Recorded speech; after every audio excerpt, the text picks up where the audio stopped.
Hi guys, so before we get into some of the ways that you can help your bile flow and fix that poor bile production, let's just recap some of the symptoms that you might be experiencing if your bile flow is compromised. So one of them could be loose stools. So if you're having chronically loose stools, because as we know, bile is a alkaline substance that helps to neutralize the food.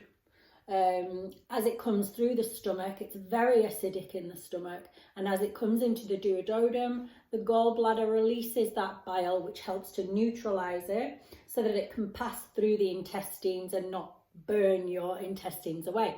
So if the substance, once your food is kind of partly digested, if it is still very acidic and the bile is not coming to neutralize that, the body's going to do anything it can to push that substance through the body super quick, brings all of the water down into the intestine, and you're going to end up with diarrhea and loose stools.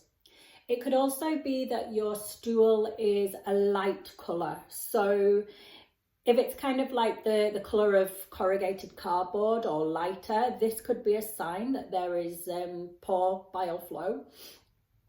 Also, if you're experiencing nausea, if you experience nausea before your meals, after your meals, it could be a sign that your detoxification system, which the bile helps with, is not working optimally. And so the body is sort of saying, do not put anything else into my system, please. Like, I'm already struggling with this load. Also, it could be that you have high blood pressure.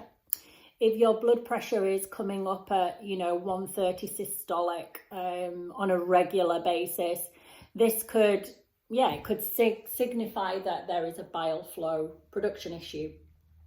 But also, if you have low blood pressure chronically, so for example, if your systolic is below 112, and this can be because, the bile is a huge part of emulsifying and breaking down and digesting the food that we eat, so that we can then draw out the minerals, those micronutrients out of those foods to create energy and reproduce ourselves.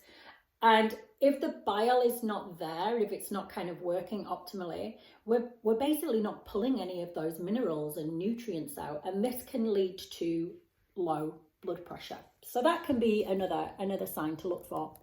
Also, another common sign would be having acne, lots of skin problems. And again, this is because of that high toxic load in the body. And then the body's just going to try and get rid of those toxins in any way that it can. And often it comes through the skin.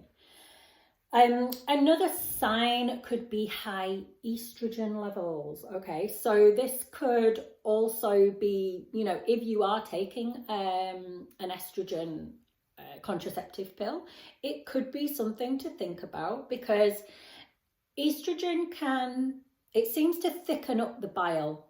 And then what happens is it's hard for it to flow. So it gets kind of thick and stagnates, and it just gets a little bit too sticky, so it can't flow properly. If you have a saliva pH that is below 6.5, this can also be a sign that your system is overly toxic. It should be a little bit higher. So if frequently, chronically, your saliva pH, and you can get these little pH testing strips, they're really easy, they're cheap. If you would like any more information about how to test these things, how to test your body chemistry, then you can get in touch with me. I do have a system and a little course that you can do so that you can learn how to test your own chemistry and your symptoms, and then see whether that is connected to some sort of problem like poor bile flow or low stomach acid. So this can be a sign that there is a toxic load in your body, and often it's because the bile, which is the way that the liver pushes out the toxic load that's in the liver through the bile so that it can come through the intestines and out the back door. But if the bile is not working properly, if it is too thick to kind of move, then it can lead to this dysfunction, and sometimes it can be because our estrogen is too high. So it can be good to get our hormone panel checked and see what's going on there. Also, another little chemistry check, if you get a little urinalysis kit, again, super easy to use, super cheap. If you see urobilinogen and bilirubin on that urinalysis dipstick, this again can be a sign that your bile is not flowing properly. Okay, so we have gone through some of the kind of symptoms that you might see. Let's have a little look at the things that you can do to actually fix it. So number one, take out any of the irritants, the things that could be creating a toxic load on your body. So take out the starches. You might be having like a very high starch diet. Take out the sugar, take out the processed foods. Just take out the things that are putting pressure on your body as much as you can. Alcohol, yeah, things like this. And also recognizing that anything that the body can't digest properly becomes a toxic load. So you might actually have a good diet. It might be healthy, the stuff that you're putting in. But if your stomach acid is low, for example, and also the bile compromise, this then starts to be hard to digest, and it becomes kind of like a foreign thing to the body. It becomes a stressor. So really working on the stomach acid in conjunction with the bile flow can be of benefit. Also thinking about like digestive enzymes if your body needs a little bit of a boost. So yeah, first of all, number one, take out anything that could be causing a stress to begin with.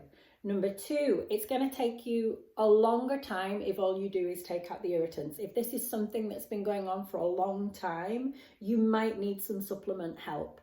It doesn't mean that you're going to have to use that forever, but just to kind of give you the best chance to kickstart that bile flow and get it moving, I would recommend something called Bile Flow. Now this is the green leaf juice from a beetroot. It's not the same if you buy a beetroot supplement. That isn't going to do anything to thin the bile. It's very specific. I will give you a little look. Maybe you can see the ingredients. But this in particular is the one that I would recommend. It's the one that I've used for my own journey. It's the one that seems to create the most results. It's not just the same to go out and buy a beetroot supplement. So yeah, this is the one that I would suggest.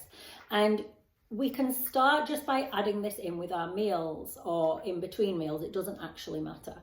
And this helps to thin the bile. This helps to thin that thick bile to get it actually moving. So it's not necessarily about helping produce more bile, because actually many people are producing bile. It's just that it gets too thick and sticky and it can't move properly. For some people, if they've had their gallbladder removed, obviously the production is a problem. And it can help sometimes to use other supplements like ox bile or tudka, but it's not recommended actually, or it's not the optimal supplement to use for people that actually are producing bile. This would perhaps be more beneficial because it's going to help thin it. So yeah, we can start using this. We can start with 1 capsule with each meal, build it up to 2 capsules, 3 capsules with each meal. And then we can actually do something called a Bile Flow flush, which is a little bit more intensive. And we would have a 2-hour window. So we would eat breakfast in the morning and then wait for an hour, let's say. And then every 30 minutes for 2 hours, have 4 of the Bile Flow capsules, just drinking water, not eating during that two-hour period. Okay, and we could do that every 4 to 5 days, something like that, maybe for a month, and see if that helps to get the bile moving. It can help to do a saliva test the day after and see if that saliva pH has gone up. That can be a good indicator that it's worked. It can also help, so number 3, it can also help to alternate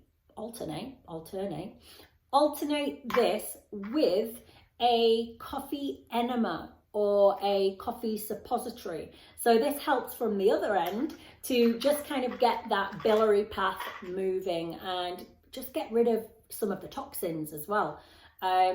So yeah, that's number 3. And there's one called Xenoplex, which is really good. Perhaps there's other ones that you can find.